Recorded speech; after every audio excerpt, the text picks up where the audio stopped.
Footage from Lake Mead revealed something along the shoreline that nobody predicted. Not a disaster, but a resurrection that scientists say should not have happened this fast. In 2023, the lake rose over 20 feet. 20 feet of water returned to a reservoir that had been declared terminal by experts just months earlier. Boat ramps that had been closed for years suddenly reopened. Marinas that had sat stranded in dust watched the waterline creep back toward their docks. The lake that was supposed to die came back to life. But here is what the headlines do not tell you. The same water that is bringing relief is bringing something else with it. Something that was supposed to stay buried. Lake Mead spans roughly 247 square miles when it's healthy. For 6 years, from 2016 to 2022, it shrank to a shadow of itself, down to about 26% capacity by mid-2022. The bathtub rings on the canyon walls told the story better than any graph. White calcium carbonate lines marking where the water used to be, layer after layer of retreat carved into stone. Hydroelectric turbines at Hoover Dam came within feet of being unusable. The lower basin states, California, Arizona, and Nevada, watched their primary water source evaporate before their eyes. Then winter arrived. The winter of 2022 to 2023 dumped record-setting snowpack across the Rocky Mountains, the kind of snow that climate models said was becoming increasingly rare. And when spring came, that snowpack became a reservoir of its own, feeding meltwater into the Colorado River system for months. Lake Mead didn't just stabilize, it surged. Lake Powell, upstream, rose more than 50 feet in the same period. This wasn't an isolated event. This was a basin-wide shift that turned every projection inside out. The Bureau of Reclamation's early 2023 outlook had forecast a 20-foot drop by the end of the year. Reality delivered the exact opposite. The water came back. But with every foot of rise, with every mile of newly submerged shoreline, a question took shape that nobody in the agencies wanted to answer out loud. What did we cover when the water returned? To understand why the rebound is more disturbing than reassuring, you need to understand what Lake Mead actually is. Not just a lake, but the linchpin of the most over-allocated river system in North America. The Colorado River, Compact of 1922, divided the river's water among 7 states, based on flow measurements taken during the wettest decades in the past 1,000 years. The agreement assumed the river would deliver about 16 million acre-feet annually. Scientists using tree ring data now estimate the long-term average is closer to 13 million acre-feet. The system was built on optimism that turned out to be delusion. Lake Mead is the largest reservoir in the United States by capacity. At full pool, it can hold about 26 million acre-feet of water. But even after the miraculous rebound in 2023, it remains about 160 feet below full pool. That gap represents roughly 10 million acre-feet of missing water, more than the entire annual allocation for California and Arizona combined. The lake is still in crisis. It is just a crisis with better optics. The infrastructure tells the story of adaptation and denial in equal measure. In 2020, as Mead approached what engineers called dead pool, the level at which Hoover Dam can no longer release water downstream, construction crews installed a new low-level pumping system. By 2022, that system was operational, sucking water from depths that were supposed to remain emergency reserves for decades. The Southern Nevada Water Authority bored a 3-mile tunnel through bedrock to reach water that previous generations of engineers never imagined needing to access. These were not contingency plans. These were last resorts, becoming standard operating procedure. Upstream at Glen Canyon Dam, which creates Lake Powell, operators faced a parallel crisis. Powell's elevation dropped so low that its hydroelectric turbines approached minimum operating levels. water managers began emergency releases from upstream reservoirs in Wyoming and Colorado, Flaming Gorge, Blue Mesa, and Navajo to prop up Powell's levels. The entire system became a game of musical chairs with water, moving it from reservoir to avoid catastrophic infrastructure failure, while downstream users kept demanding their full allocations. The 2023 snowpack changed the equation overnight. The Natural Resources Conservation Service reported snowpack levels in the upper basin reaching 150 to 200% of normal across key watersheds. Peak runoff flows in the Colorado River at Lee's Ferry, the measuring point that determines upper and lower basin water availability, exceeded expectations for months. The system that had been in emergency triage mode suddenly had a pulse again. But here is the disturbing part that the recovery headlines obscure. The baseline has shifted. What we call normal now would have been considered catastrophic drought in the 1990s. The lake's rebound brought it to levels that are still lower than the worst years of previous droughts. We are celebrating because things got less terrible, not because they got good. While the water was rising, the political reality was fracturing. The Colorado River Compact, the 1922 agreement that governs water allocation, is essentially a contract written for a river that no longer exists. The current operational guidelines, known as the 2007 Interim Guidelines, are set to expire in 2026. Every state, every tribe, every water district with a claim to Colorado River water knows that renegotiation is coming, and nobody believes it will be peaceful. Arizona, California, and Nevada have been locked in increasingly hostile negotiations over who cuts usage and by how much. In 2023, when the federal government demanded that the lower basin states voluntarily reduce consumption by 2 to 4 million acre-feet, the states could not agree on a plan. The Biden administration imposed cuts instead, triggering immediate legal challenges and interstate recrimination. Cities blamed farmers. Farmers blamed cities. Everyone blamed California for refusing to share the burden proportionally. The conservation efforts that followed, and that the official press releases celebrated, revealed the absurdity of the situation. Tucson, Arizona voluntarily forfeited tens of thousands of acre-feet of its annual allotment, making headlines for its leadership. But Tucson could afford the gesture because it had invested in alternative water sources and conservation decades earlier. Meanwhile, agricultural operations along the Colorado River, which consume about 70% of the system's total allocation, made minimal cuts and continued growing water-intensive crops like alfalfa for export to Saudi Arabian dairy farms.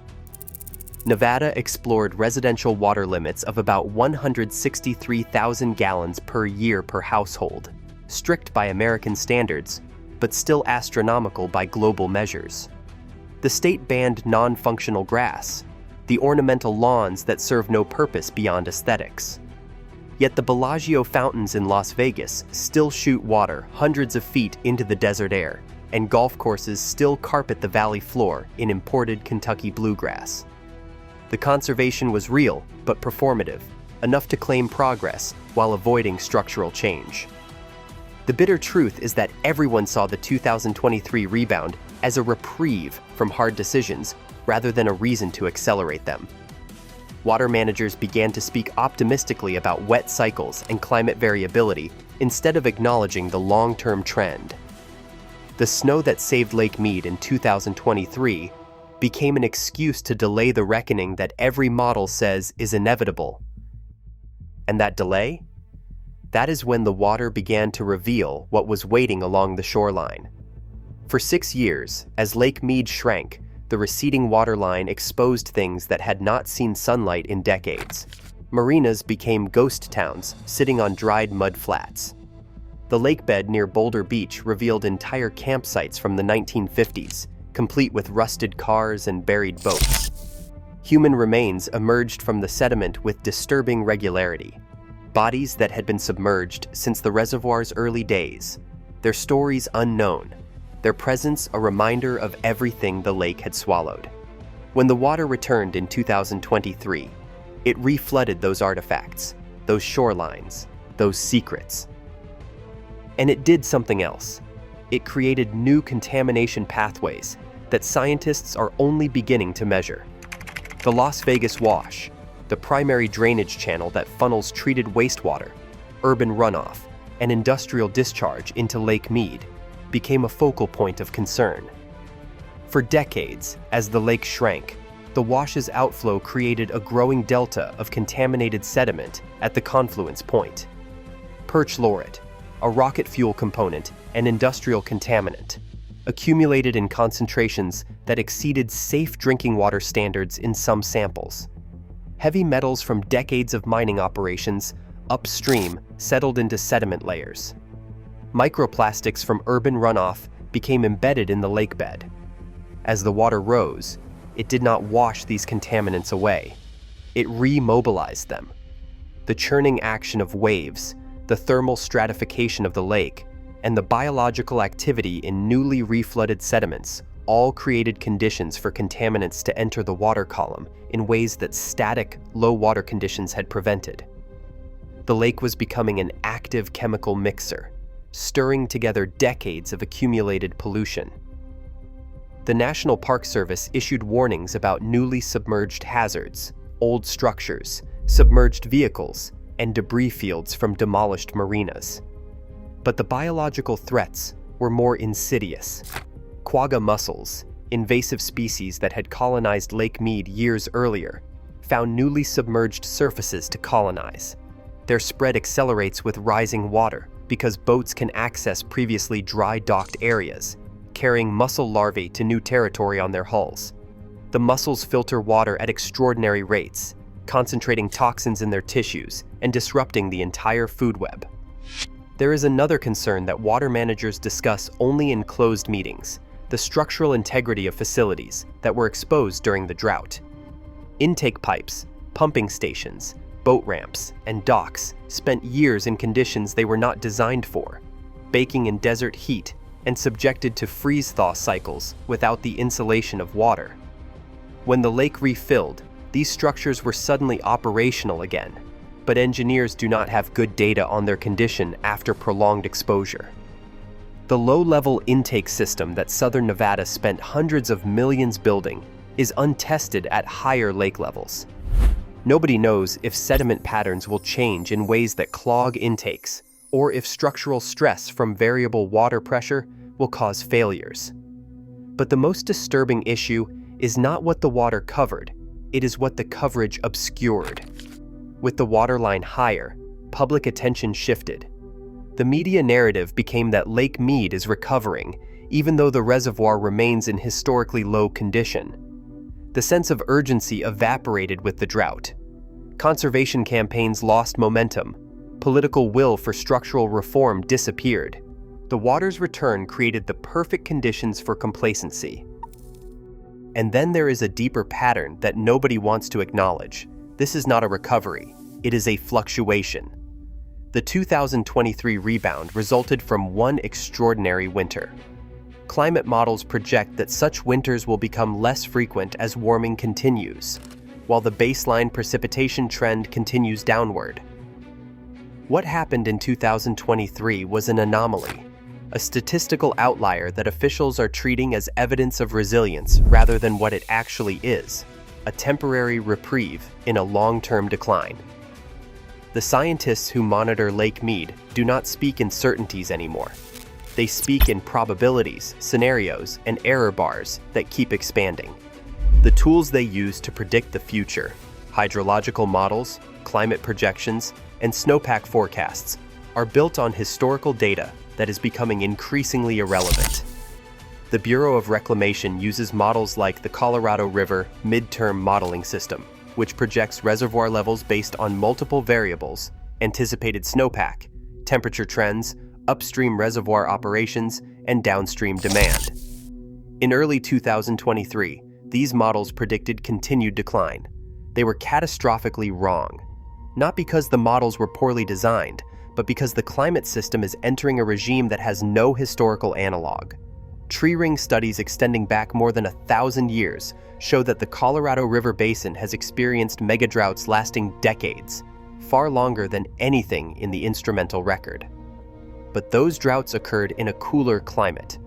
The combination of reduced precipitation and increased evaporative demand from warming creates conditions that paleoclimate data cannot fully capture. Scientists at the University of California studying sediment cores from the lake found evidence of abrupt hydrological shifts in the past, periods when the lake level changed dramatically over just a few years. The system is capable of rapid transitions, both downward and upward. The 2023 rebound illuminated how little we understand about climate variability at timescales relevant to water management.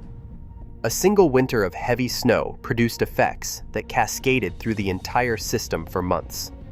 But predicting when such winters will occur, or whether they will occur with enough frequency to sustain the system, remains beyond current modeling capabilities. Uncertainty is not merely a gap in knowledge that more research can fill. It is fundamental to the system itself. This is where officials and scientists diverge in their messaging. Public statements emphasize resilience and adaptation. Technical documents and closed-door briefings paint a darker picture.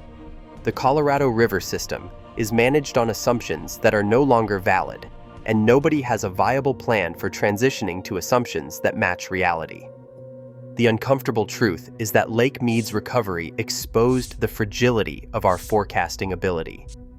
If we could not predict a massive rebound when it was imminent, how can we claim to predict the next collapse?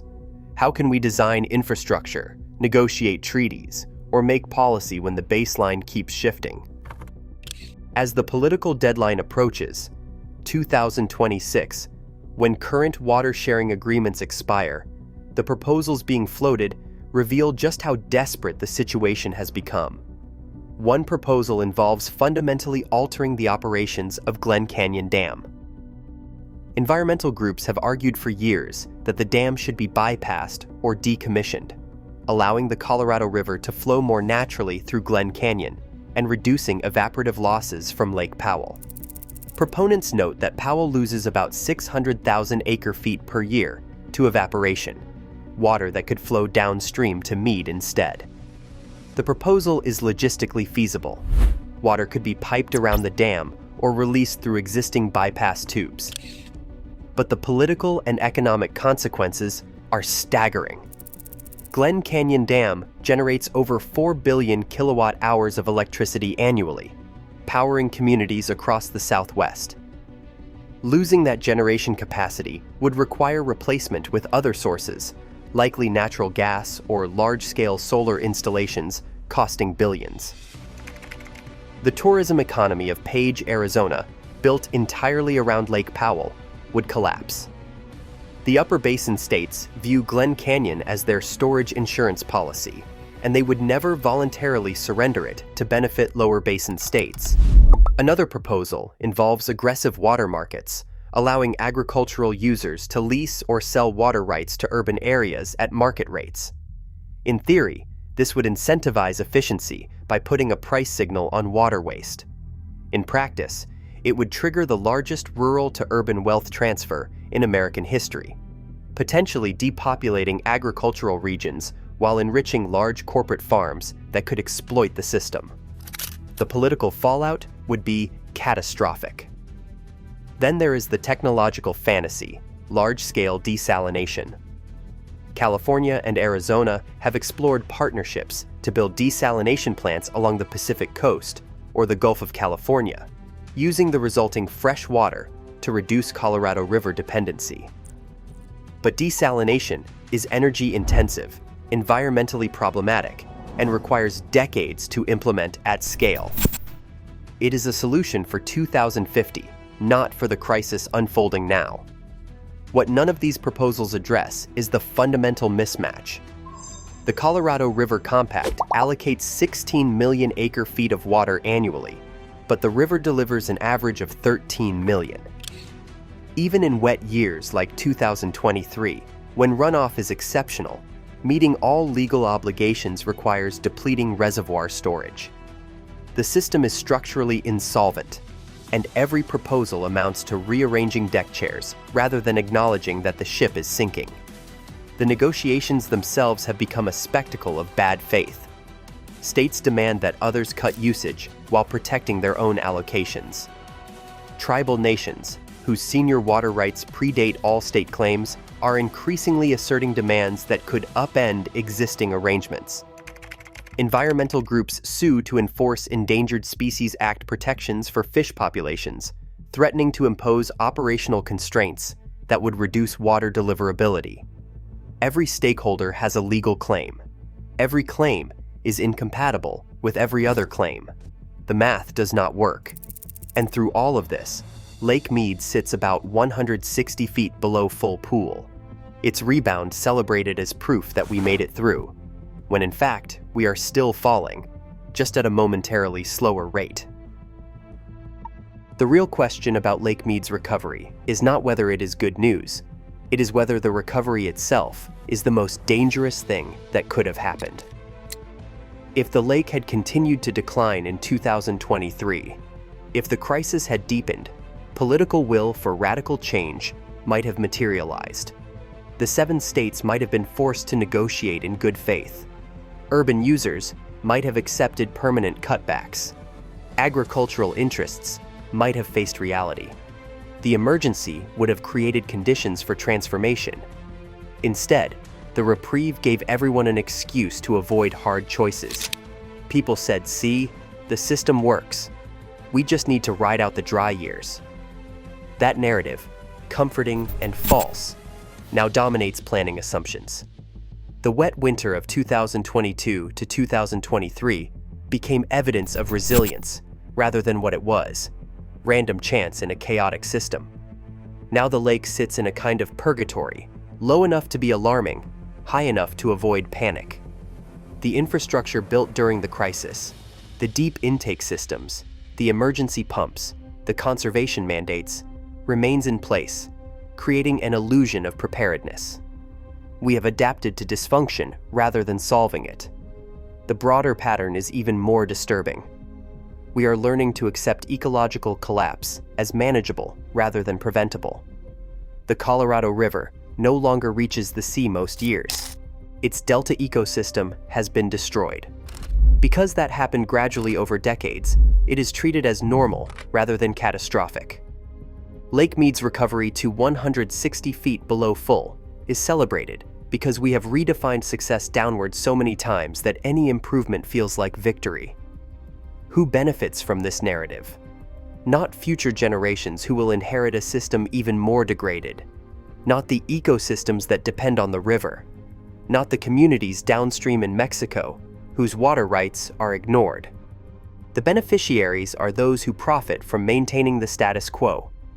Agricultural operations, growing subsidized crops in the desert, water utilities that can delay infrastructure investment, politicians who can claim credit for saving Lake Mead without making unpopular decisions. The lake's recovery bought time. But time for what? To implement solutions? Or to postpone responsibility? Lake Mead's shoreline tells a story in layers. Each bathtub ring a chapter of depletion. Each submerged structure a testament to optimism that turned out to be hubris. The footage from 2023 shows water returning, marinas reopening, the lake apparently recovering. But the footage cannot show what is happening in the sediments, in the policy meetings, in the mathematical models that refuse to balance. The Colorado River Compact expires in 2026. The wet winter of 2023 will be a distant memory by then. The negotiations will happen while the lake is falling again, because unless we are extraordinarily lucky, it will be falling. And when it does, the hard questions will resurface. How much water actually exists? Who has the legal and moral right to it? What do we do when the mathematics of allocation finally collide with the physics of hydrology? The disturbing truth is not what the footage revealed along the shoreline in 2023. It is what the footage obscured. A system still dying. A reprieve mistaken for recovery. a population believing that technology and luck will save them from confronting reality. The question is no longer whether Lake Mead will recover, but whether we will recognize collapse when it arrives slowly, wearing the disguise of a good year.